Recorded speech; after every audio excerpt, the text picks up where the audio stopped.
अब दिक्कत है भाग में दिक्कत है।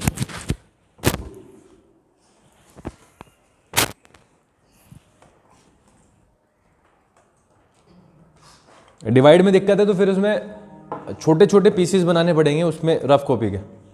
सीधी सी बात है, अगर मैं इस वाले लैंग्वेज को यूज़ कर रहा हूँ ना कि किस में किस संख्या से मल्टीप्लाई किया जाए मतलब उस वाली संख्या को दूसरी वाली संख्या से डिवाइड कर दो and will get the thing. जैसे 18 को किससे मल्टीप्लाई किया जाए कि 36 आ जाए, 18 को किससे मल्टीप्लाई किया जाए कि 36 आ जाए, तो 36 को 18 से डिवाइड कर दो। हमने मान लिया कि 18 को x से क्या किया जाए, मल्टीप्लाई किया जाए, एंड वी गेट 36।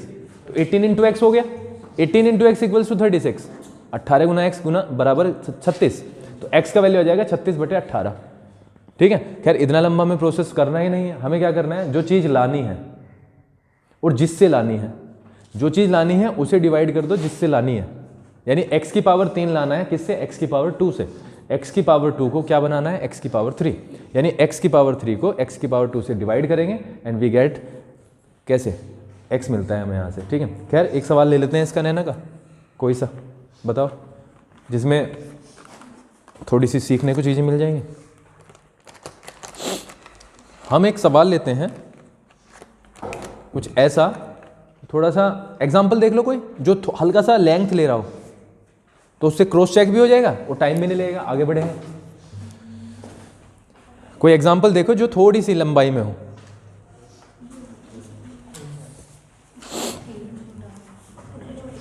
छोटे ही हैं,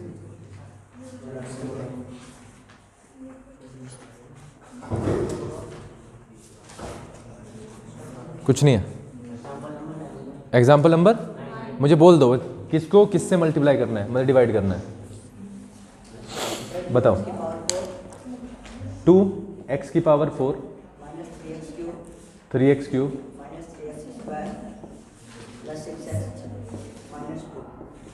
-2। इतनी चीज किससे, x² -2 इससे। अब एक चीज समझना बहुत इंपॉर्टेंट है। अगर मैं अभी हमने कहा कि हम किससे 8 से डिवाइड कर रहे हैं किसको, 48 को, तो सीधा क्या आता है, इतना तो आता है, लेकिन 8 को 8 ना लिख के उसने लिखा 6+2। क्या इसका मतलब कुछ और थोड़ी ना है, 6+2 मतलब 8। अगर मैं इसको 6 से मल्टीप्लाई कर रहा हूं तो 6 का इसमें भी होगा प्लस इसमें भी होगा, जब तो 48 बनेगा। अब बच्चे क्या करते हैं, इसमें करके छोड़ देते हैं। अरे इसमें करके तो 36 मिलेगा हमें, 36 और 48 का क्या कॉम्बिनेशन बनाओगे। तो हमें क्या करना है, जितनी भी टर्म्स यहां पे हैं और जो यहां पे आया वो सब में ही मल्टीप्लाई करेगा।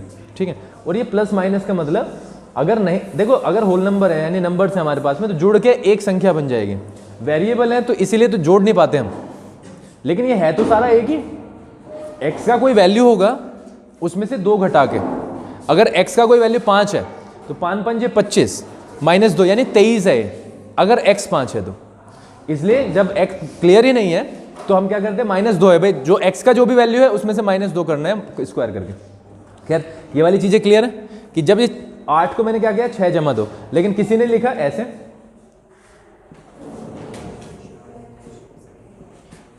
ऐसे लिख दिया, तब भी ये सेम चलेगा।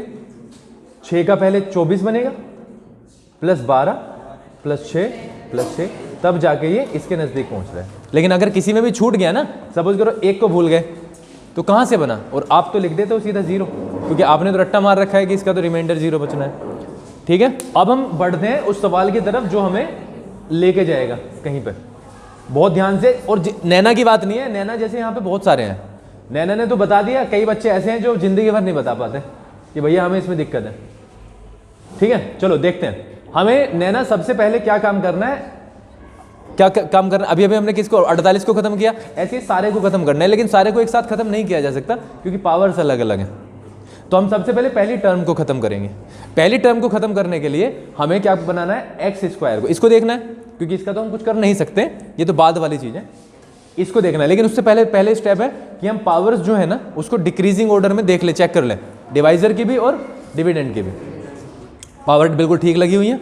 कई बार ऐसा होता है -2 + x² दे देगा, तो उसको सही कर लेना, वो उससे भी जाएगा लेकिन वो गड़बड़ हो जाएगी, पूरा का पूरा फैल जाएगा वो। तो यहाँ पे x² को 2x की पावर 4 बनाना है, ये बनाना है किससे, इससे, समझ रहे हो, ये बनाना है, इससे बनाना है। तो हमने क्या किया, 2 × x × x × x × x। कोई प्रॉब्लम है, इससे ये खत्म। तो क्या बचा, 2x²। यानी अगर हम यहां पे इस पे 2x² से मल्टीप्लाई कर दें तो वी गेट 2x की पावर 4। ठीक है, अब जब इससे यहां पे होगी तो यहां पे भी होगी। इस बात को समझने की ये बहुत इंपॉर्टेंट है, दिमाग में रखना। इसको इससे कर रहे हैं, अब प्लस माइनस का देख ले। हमें कभी भी ऐसे बोलना ही नहीं है, मैं तो सीधा सीधा रूट से लेके चल रहा हूं, हमें कभी भी बोलना ही नहीं है 2x² के 2 में कर दो, हमेशा प्लस ही लगा दोगे, अदरवाइज हमें इसकी मल्टीप्लाई -2 में करनी है, क्योंकि इसका साइन है। कई बच्चे माइनस पहले ही लगा देते हैं। माइनस पहले लगाने का ऐसा हो सकता है अंजाम कि ये भी माइनस हो, और आपने पहले ही लगा दिया पेन से, फिर कटिंग करते फिरते हो, वो ओवर राइटिंग में वो नकल सीधी स्थापित हो जाती है वहां पे उसमें एग्जाम में। तो हम क्या करेंगे, निशान नहीं लगाएंगे अभी के लिए। पहले जब इनिशियल हम कुछ काम करते हैं, हम करते हैं 2x² की -2 में। तो 2x² जब माइनस में करेगा तो ऑब्वियसली माइनस बनेगा। हमें इस पे ध्यान देके ही नहीं तुरंत माइनस लगाना, हमें इस पे भी देखना है कि ये क्या है। अगर ये माइनस होता तो प्लस आ जाता, फिर यहाँ 2x²। अब किसी को किसी से भाग नहीं करना, अब सीधा 2x² को 2 से मल्टीप्लाई कराना है। तो क्या हो जाए, 4x²। x² ही हो, कोई बात नहीं, कहीं भी लिख दो कहीं भी, लेकिन हमें सिर्फ ध्यान रखना है कि पावर जो है वो एक साथ ही अप्लाई, मतलब ऑपरेट होंगे। ठीक है, हमने देखा यहाँ पे माइनस बन गया, ये प्लस बन गया, इससे तो ये खत्म हो गया। अब जैसे लविश ने बताया कि यहाँ पे आएगा, बहुत बढ़िया तरीका है वहीं पे लिखना, लेकिन हमें फिर भी अगर हमने गलती से यहाँ पे लिख दिया है तो अपने दिमाग को और आंख को खोल के काम करना है। कभी यहाँ से ये घटा दो, पावर्स पे ध्यान रखना है। पावर है 3 और 3 नीचे नहीं है, तो इसका मतलब -3x की पावर 3 हम लिख लेंगे। भाग में कोई गलती नहीं है, किसी के नीचे नहीं आया। हाँ, उसमें गलती है जो तुम वो करते हो होल नंबर वाले, है ना, कभी उसमें इधर उधर फैला, ये छोटे बच्चे कर देते हैं। खैर छोड़ो, उसका तो दूसरा काम है। ये लिख दिया ना। अब हमें ये और ये दोनों ऑपरेट होंगे आपस में, क्योंकि ये x² है, ये भी x² है। ये 4x² प्लस का, ये माइनस का है, तो प्लस का बचेगा, 1 बचेगा, बाकी जो बचा हुआ है उसे निकाल दो। ठीक है, अब हमें क्या करना है, -3x की पावर 3 बनाना है, किससे, x² से। ये बनाना है, इससे बनाना है। तो क्या, -3 × x × x × x अपॉन क्या है, -3x। तो -3x से हमने यहाँ पे डिवाइड कराया। जब -3x से यहाँ पे डिवाइड करा तो वी गेट -3x², और माइनस माइनस प्लस, हाँ माइनस माइनस प्लस। ठीक है, 3 दूनी 6, यानी 3 2 6x। अब मैं यहाँ पे लिख रहा हूँ, ठीक है, प्लस 6x। ये चीज क्लियर है? अरे ठीक है, माइनस माइनस प्लस, और ये माइनस, ये खत्म हो गया, और फॉर्चुनेटली ये भी खत्म हो गया। ठीक है, डिवाइजर और डिविडेंड एक है, सॉरी रिमाइंडर एक है, तो 1 से होगा। बाकी अगर x² को x² ही बनाना है तो इससे कट जाएगा, वी गेट 1। 1 करना है तो +1 से यहाँ पे माइनस प्लस, खत्म, 0। ठीक है, इसमें बहुत, हाँ इनिशियली तो दिक्कत होती है, जितनी प्रैक्टिस करोगे उतना ठीक होगा। डिजाइन तो बढ़िया है, परफेक्ट। CBSE NCERT अब की बार विचार कर रहा है अभिनव को अपनी डिजाइनिंग का काम देने के लिए, बहुत बढ़िया, परफेक्ट है। वो ट्रिग्नोमेट्री है, उसकी जो एक्सरसाइज कर रखी है ना शायद ज्योमेट्री के, वो भी बहुत बढ़िया है। उस पर एक भी शब्द जो छापा था ना पब्लिशर ने, वो दिखाई नहीं दे रहा। उस पर सारी कृतियां हैं सिर्फ अभिनव की, और नाम लगाता है किसी दूसरे बच्चे का कि ये उसकी किताब है। अगर आप उस सवाल को पढ़ने लगो ना तो तुम्हें ये पता नहीं चलेगा कि एंगल कहाँ है, एक्स कहाँ है, वाई कहाँ है, कहाँ कौन सी एक्सरसाइज का है वो जो कला दिखाई है अपनी, कौन सी 15 पॉइंट प्रोबेबिलिटी का, बहुत सारी एक्सरसाइज में हो रहा है। इसीलिए तो विचार आया एनसीईआरटी को, CBSE को अब की बार मिलेगा तुझे, कॉन्ट्रैक्ट मिलेगा डिज़ाइन करने का, ठीक है। ये डिज़ाइन भी ऐसा करेगा, उस पर सवाल दिखाई नहीं देगा, उस पर सिर्फ डिज़ाइन दिखाई देगा। खैर आगे बढ़ते हैं। अब बताओ कि क्या करना चाहिए। 18 नंबर का हमने किया, उससे पहले 8, 9, 10 नंबर का वो किया, ज्योमेट्री, क्या है, कोऑर्डिनेट ज्योमेट्री शायद, और प्रोबेबिलिटी, ठीक है। अब हम वेटेज के बारे में अगर बात करें तो क्या है, इससे अगला चैप्टर शायद ट्राइंगल है, 6th ट्राइंगल है। 7th क्या है, कोऑर्डिनेट ज्योमेट्री हो गई है। 6th ट्राइंगल है ना, और उसके बाद में ट्रिग्नोमेट्री है। 9th चैप्टर कौन सा है, हाइट एंड डिस्टेंस वाला, अच्छा ट्रिग्नोमेट्री। 9th और 10th सर्कल, और 11th construction, 12 area related to circle. तो हम पहले अब जो है ना वो हम खत्म कर लेते हैं। एरिया रिलेटेड टू सर्कल्स का वेटेज बताया किसी को, area related to circles, area related to circles कितने एक्सरसाइज हैं, चेक करो। एक्सरसाइज कितनी है,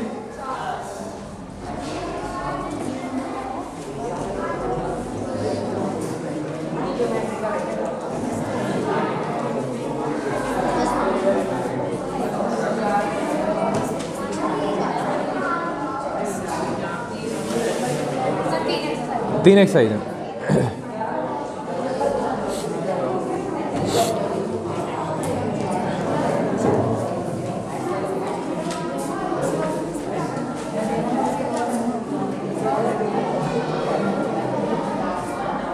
हमने उस दिन लिखा भी था शायद, हाँ वेटेज लिखा था। 5 नंबर का इमेजिनेशन में 2 चैप्टर है, 10 नंबर है।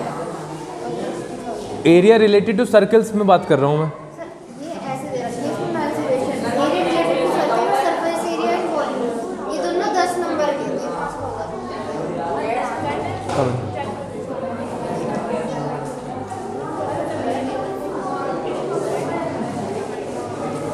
जो अलजेब्रा हमने किया है ना, तो 20 नंबर का आ रहा है, 20 का। कोऑर्डिनेट ज्योमेट्री 6 की, और ज्योमेट्री में क्या क्या सेक्शंस हैं, ट्राइंगल है और सर्कल और कंस्ट्रक्शन। ट्राइंगल, सर्कल और कंस्ट्रक्शन, ट्राइंगल, सर्कल और कंस्ट्रक्शन, इन तीनों को खत्म कर लें। इसका वेटेज है 15 नंबर का, है ना। और अगर तुम कंस्ट्रक्शन पे ध्यान दोगे तो कंस्ट्रक्शन इतना भारी नहीं है, उसे आप एक तरीके से ड्राइंग के तरीके से ले लो कि हमें ड्राइंग करना है, बस वहाँ पे जो इंस्ट्रक्शंस हैं उसको फॉलो करते जाना है, याद करना है। तो हम क्या करते हैं, क्योंकि कंस्ट्रक्शन का मामला अब की बार उस पर आ ही जाएगा, सिमिलैरिटी पे, है ना। उसमें बाद वाला जो चैप्टर है वो कंस्ट्रक्शन पे पूरा डिपेंड करता है, या इंटरकनेक्टेड हम कह सकते हैं उसे।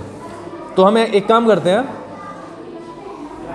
हम पहले ट्राइंगल लेके उसका सीधा का सीधा चलते हैं कंस्ट्रक्शन पे, है ना। पहले ट्राइंगल खत्म करते हैं और उसके बाद कंस्ट्रक्शन कर लेते हैं, ठीक है।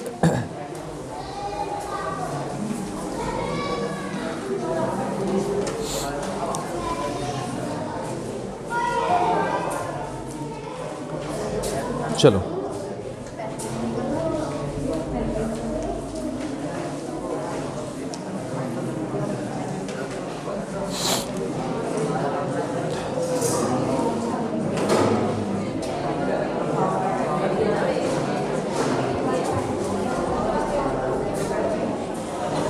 थोड़ा सा ट्राइंगल में पहले हमने क्या पढ़ा, कॉन्ग्रुएंसी पढ़ा, कॉन्ग्रुएंसी पढ़ा, और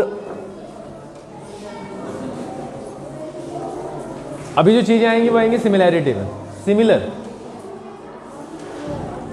दो चीजें होती हैं, एक बराबर, एक जैसी, है ना।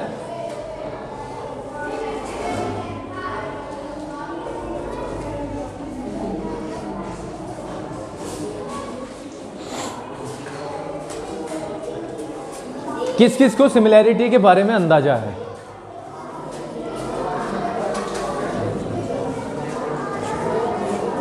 नुपुर, हाँ है। यहाँ पे हमारे पास में जो बच्चे हैं 3 और 3 6 7 और 8 बच्चे हैं। नो, अंशुल मान जाओ, सीधे बैठो, सारे सीधे बैठो, कमर सीधी करके। हाँ, सिमिलैरिटी के बारे में अंदाजा और कॉन्ग्रुएंसी के बारे में अंदाजा तो सभी को होगा।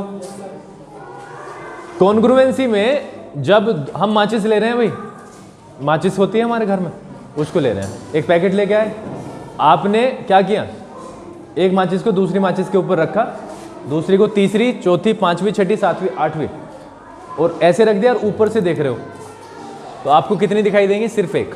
क्यों दिखाई देंगी? क्योंकि उनका शेप और साइज दोनों बराबर है। शेप और साइज दोनों बराबर है।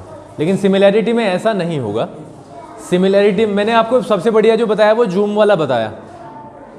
अगर आप किसी फोटो को जूम करोगे तो उसका every aspect of this photo, of that photo, वो उतने ही रेशो में बढ़ता है जितने रेशो में सारे के सारे बढ़ते हैं। आप समझ रहे हो? तो अगर मैं कहूं कि हमारी क्लास में रोल नंबर 1 के पास में 1 रुपया है, रोल नंबर 2 के पास में 2 रुपये, उसके बाद फिर 3 रुपये, 4 रुपये, 5 रुपये, 6 रुपये, 7 रुपये, 8 रुपये, 9 रुपये, 10 रुपये। आप समझ रहे हो? 10 रोल नंबर तक हर एक के पास में पहले जितना रोल नंबर है उतने ही रुपए हैं, 10 बच्चे हैं। आप समझ रहे हो? तो 1 का और 2 का अगर रेशो देखेंगे, 1:2 निकलेगा। 1 का 3 के साथ में रेशो बनाओगे तो 1:3 निकलेगा। ऐसे ही कहीं ना कहीं किसी ना किसी लेवल पे सबका रेशो है। हमने क्या किया, सबके पैसे डबल कर दिए, एक के नहीं किए, सबके पैसे डबल कर दिए। अब हम पहले 2 एग्जाम्पल ले लेते हैं, बस 2 बच्चों के। पहले रेशियो था 1:2 का, दोनों के डबल हो गए। तो पहले नंबर पे जो पैसे हो गए वो हो गए 2 रुपये और दूसरे पे हो गए 4 रुपये। फर्क पड़ा?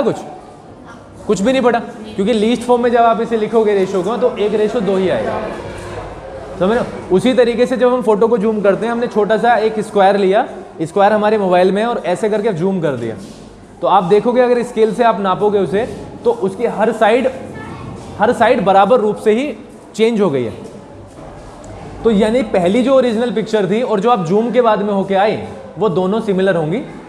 वो कैसे होंगी अब हम धीरे धीरे उसमें पता करेंगे। ठीक है, ठीक है। अब हम एक बेंच बनवा रहे हैं, आ जाओ जल्दी। हम एक बेंच बनवा रहे हैं, सपोज करो बेंच के, हमने कारपेंटर से कहा हमें बेंच बिल्कुल ऐसी चाहिए, ऐसी चाहिए कि मतलब कॉन्ग्रुएंट, हमें बिल्कुल यही चाहिए भैया।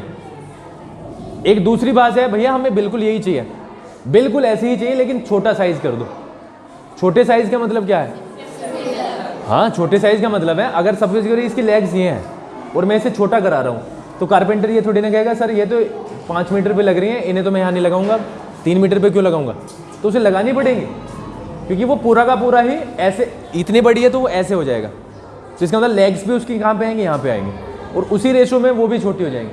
ठीक है, तो हम क्या कर रहे हैं, अब हम सीधा का सीधा एक वर्ड पढ़ते हैं, कोरस्पोंडिंग। क्या पढ़ते हैं? कोरस्पोंडिंग। कोरस्पोंड का मतलब क्या होता है? जब हम एक तरीके से, अब किस तरीके से, वैसे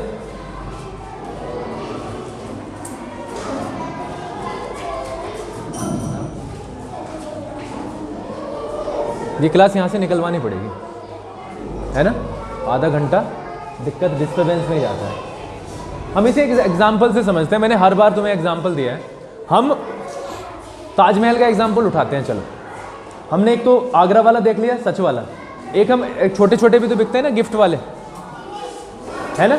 अब आप सोचो कि जो बड़े वाला है वो ऐसे रखा है और जो छोटे वाला है वो ऐसे रखा है, मतलब उसका फ्रंट इधर है और इसका ऐसे। कहा कि कोरस्पोंडिंग पार्ट्स बताओ इसके। अब उसने क्या किया, फ्रंट वाले का, उसका फ्रंट उसने सोचा साइड है, मतलब इसका ये वाला साइड, उसका तो बैक था वो, तो कोरस्पोंड कर पाएंगे क्या? नहीं करेंगे। कैसे? अब दोबारा से समझ लो, मैं समझा ही नहीं पाया। ताजमहल का फ्रंट पार्ट ये है, एक ताजमहल उल्टा रखा है तो उसका बैक हो गया, तो उसका मतलब इस साइड में होने का मतलब ये नहीं है कि वो बैक पे जाएगा।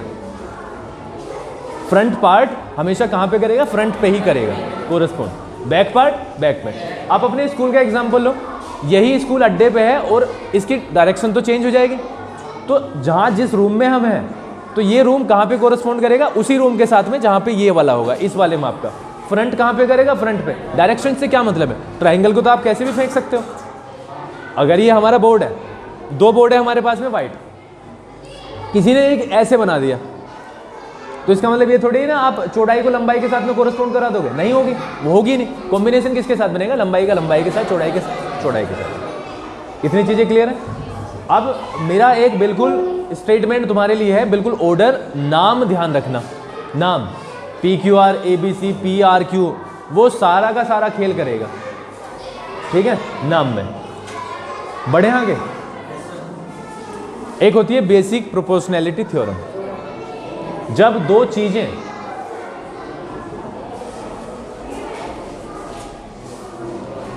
चीजें दो शेप्स, और स्पेशली हम ट्राइंगल्स की बात कर रहे हैं, जब दो शेप्स सिमिलर होंगी तो हमें पता चलेगा। अब मैं ये नहीं कह रहा कि इसलिए सिमिलर होंगी, आप समझ रहे हो मेरी बात? मैं ये नहीं कह रहा हूं कि ये दोनों बोर्ड सिमिलर है, ये हाल फिलहाल क्या है? कॉन्ग्रुएंट है, ठीक है। लेकिन अब मैं सीधा ट्राइंगल का एक एग्जांपल ले रहा हूँ। हम ये नहीं कह रहे कि ये सिमिलर क्यों होंगी, हम उससे पहले एक चीज़ ले रहे हैं। दो चीज़ें सिमिलर, हमने दोनों की ना लंबाइयाँ नापी, तीनों साइड की लंबाइयाँ नापी, और लंबाई में निकला एक की जो साइड थी वो 10-10-10 थी, 10-10-10, और दूसरे की मापी तो वो निकली 50-50-50। कितनी निकली? 50-50-50। जब सारों का रेशो हमने निकाल के देखा, दो चीजें सिमिलर थी, दोनों का तीनों साइड का रेशो निकाल के देखा, वो आया 1/5। 1/5। और किसी भी एंगल से, किसी भी तरीके से जब हमने पूरा का पूरा सिस्टम उनका देखा तो उनके एंगल्स भी सेम थे। एंगल्स तो सेम होंगे ही, इसमें किसी को शक है? नहीं है ना? या एंगल सेम नहीं होंगे? एंगल सेम होंगे अगर सिमिलर है, या नहीं होंगे? शक तो नहीं है इसमें? पक्का? चलो ठीक है, एंगल्स के बारे में बात करेंगे। अब हम देखते हैं, हम इस कंक्लूजन पे पहुंचे कि इनकी कोरस्पॉन्डिंग जो साइड्स होती हैं वो रेशो में बराबर होंगी, अब हम what we have seen is, एक दो ट्राइंगल है PQR और ABC, दो ट्राइंगल PQR और ABC, हाँ, ये दो ट्राइंगल्स हैं।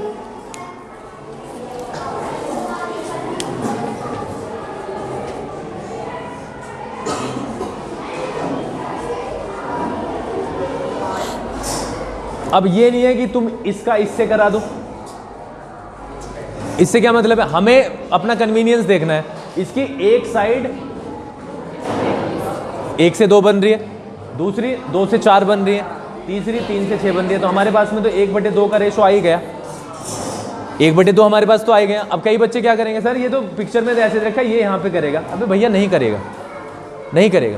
पिक्चर तो कई बार ऐसी भी दी हुई होंगी कि उल्टा दिया हुआ होगा ऐसे करके। तो इसका मतलब ये क्या है? इसका मतलब क्या है कि आपको सिर्फ कंफ्यूज करने के लिए हमें देखना है कि कोरस्पॉन्ड कहाँ से कहाँ पे होगा, ठीक है।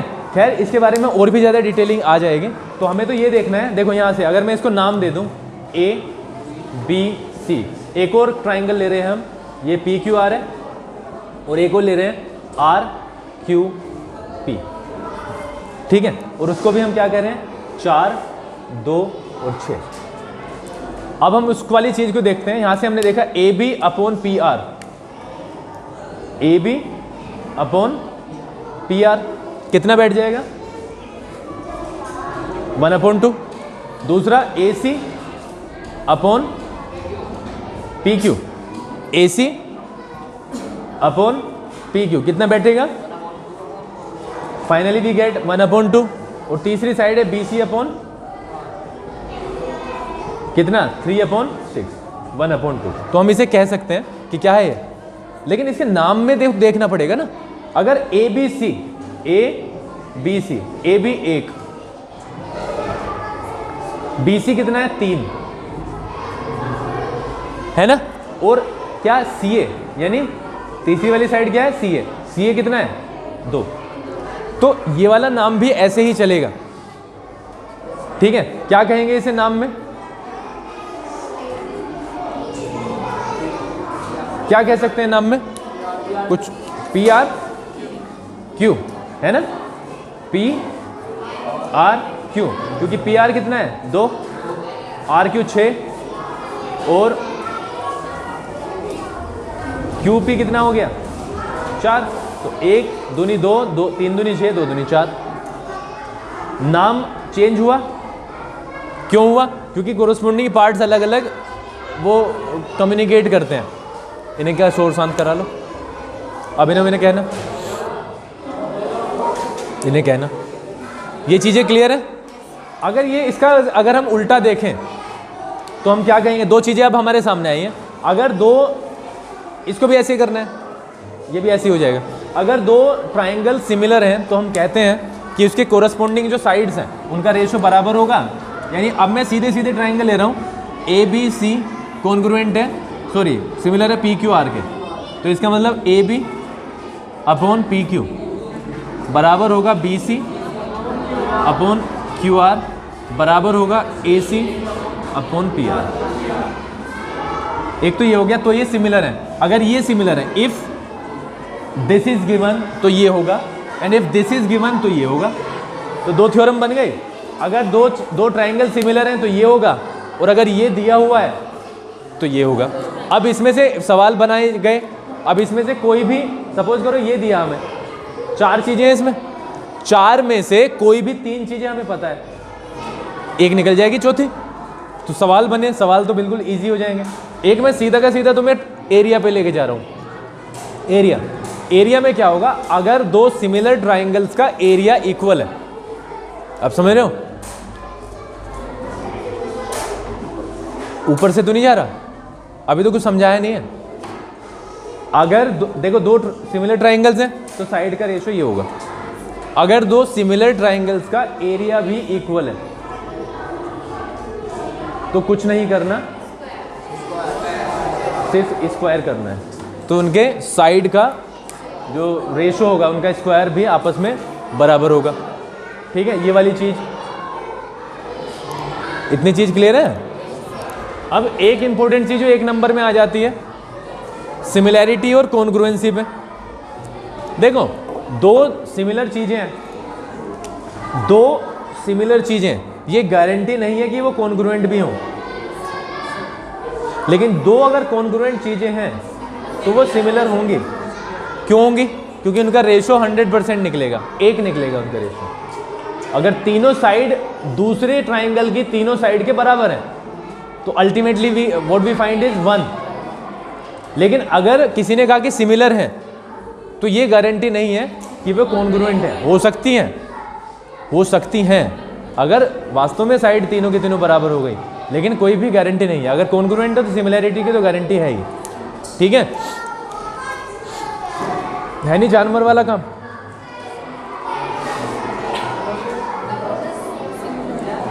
क्या बेटा? हाँ अतुल नाम है, क्या नाम है बेटा? और थोड़ा सा शोर करो ना। हाँ और थोड़ा शोर करो, थोड़े से और हल्ले मचा दो तो ठीक रहेगा।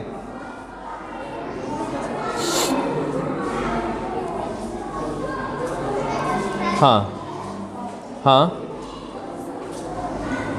सवाल नंबर 6.2 का सवाल नंबर 1, ठीक है, और सवाल नंबर 2 हम जब सवाल करेंगे तो धीरे धीरे, क्योंकि हमने पहले किया है, धीरे धीरे हम कहाँ पे पहुँचेंगे?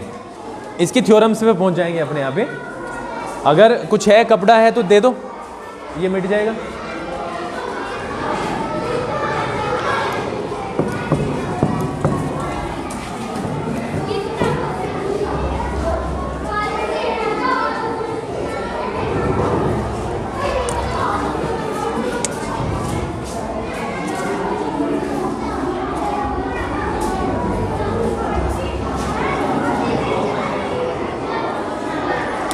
अरे थोड़ा सा भिगाना है, बस थोड़ा सा।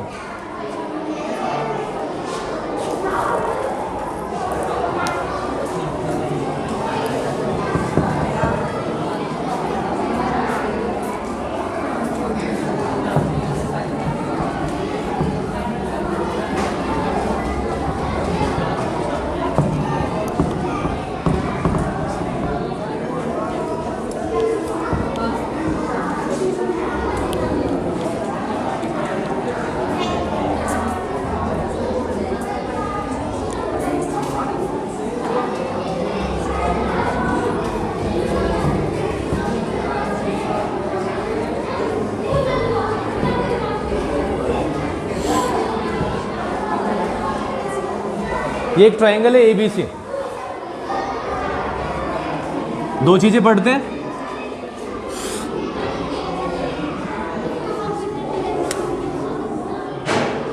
दो चीजें पढ़ते हैं।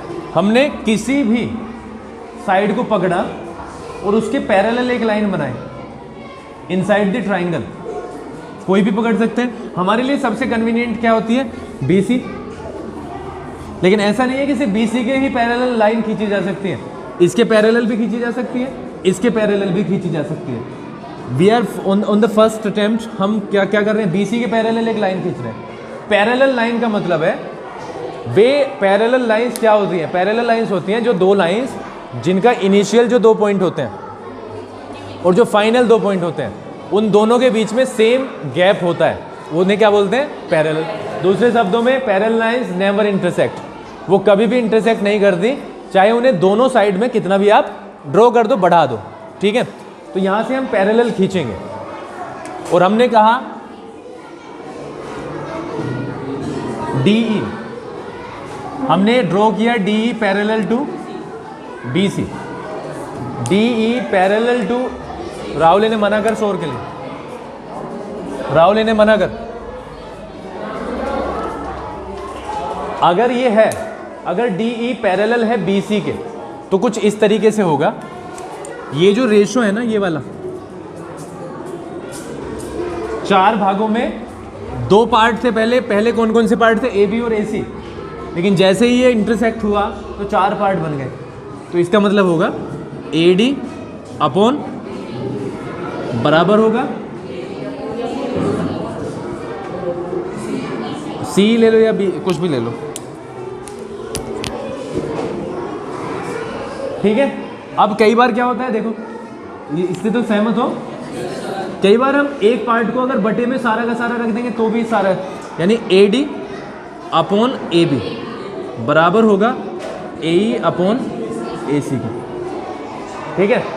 पैरेलल लाइन से ये आएगा हमारे पास में, और इसका कंजर्व क्या, वो क्या होगा, कन्वर्स, सॉरी, अगर ये दिया हुआ है तो फिर ये वाली लाइन क्या होगी, पैरेलल होगी। उल्टा हो गया, अगर ये इस तरीके से दिया हुआ है रेशो, तो वो फिर पैरेलल होगी। हमें पहले सवाल में ही क्या कहा कि अगर ये दिया, ये दिया, ये दिया, तो ये निकाला जा सकता है ना, ये दे दिया, ये दे दिया, ये दे दिया, तो ये निकाला जा सकता है। आप समझ रहे हो, सपोज करो 8, ये हमारा 4 था, ये 5 है, यानी कि 9 का था ये, ठीक है। अब मुझे सवाल ही बता दो ना एक पहले वाला, इसमें फिर और गड़बड़ हो जाएगी, गलतियां तो इतनी सारी हो रही हैं। यहाँ ये 1.5, 1.5,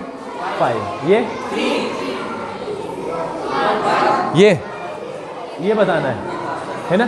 तो AD की जगह 1.5 रखा गया, BD की जगह, AE की जगह 1 और EC निकालना है या CE निकालना है। ऑफिस में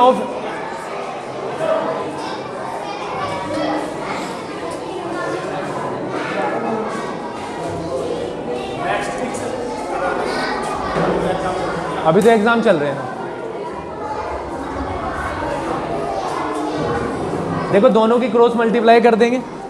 इनिशियल पॉइंट पे हम इसी तरीके से कर लेते हैं, जिसे नहीं पता वो ऐसे कर देना 3, ठीक है। और EC का वैल्यू आ जाएगा, समझ गए हो, कितना, 2, ठीक है। और इस तरीके से हम निकाल भी सकते हैं सारा। तो पहला सवाल तो शायद इसी के ऊपर बेस्ड होगा। चलो हाँ, पहला सवाल अपने आप करना है। दूसरे सवाल में उल्टा दिया, तुम्हें चारों दे दिए, समझ रहे हो। अब तुम्हें बताना है कि ये पैरेलल है या नहीं है। अगर रेशो सेम आ जाए, हमने देखा AB AD अपॉन BD का वैल्यू 1/2 है ना। और फिर हमने देखा AE अपॉन EC का वैल्यू भी कितना आया, तो यहाँ से हमें मिलता है AD अपॉन BD बराबर AE अपॉन EC। तो हम कह सकते हैं कि ये दोनों के दोनों लाइन पैरेलल है। और ऐसा अगर नहीं होता है तो वे फिर पैरेलल नहीं है।